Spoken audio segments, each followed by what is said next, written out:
Popular advice columnist Heather Havrilesky set out to write the world's first brutally honest yet somehow optimistic view of marriage. Over the course of 16 years, she's attracted headlines about how she says marriage is insane or that she hates her husband. But there's a lot more to it than that. Her sixth book is called Foreverland, on the divine tedium of marriage, and she joins us. I'm glad your husband knows that there's more to it than that. He does. What is it that is the most difficult thing about marriage for you?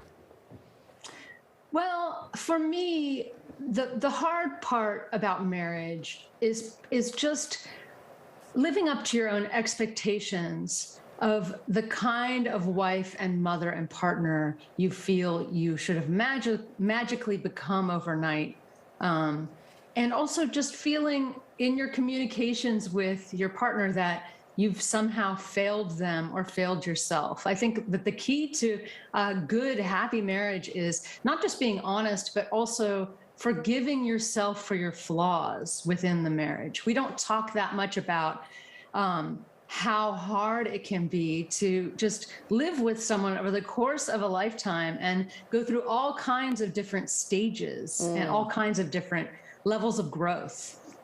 And so really forgiveness is a big piece of that. So what do you do? What do you tell people that, you have this thing where you always see Instagram posts, oh, I married my best friend and we are best friends and everything is great and hashtag blessed. And we know it's not like that all the time, but do you just say the way to get through it is he has his space, you have yours? What is your solution? Because everything's not sunny all the time.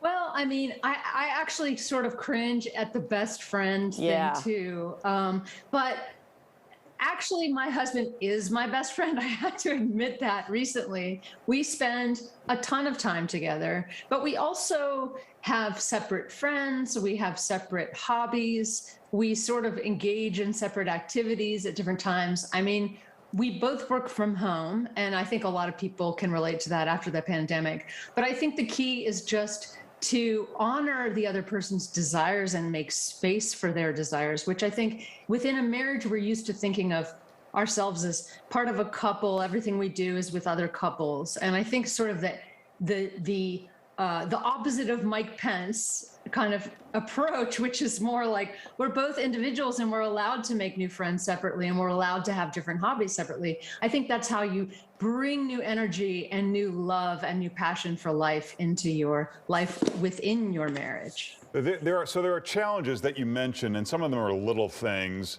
and some of them are big things. But at some point, don't you know what each other's stuff is at that point? So why is it that some people like you can stay together and others, it just tears them apart?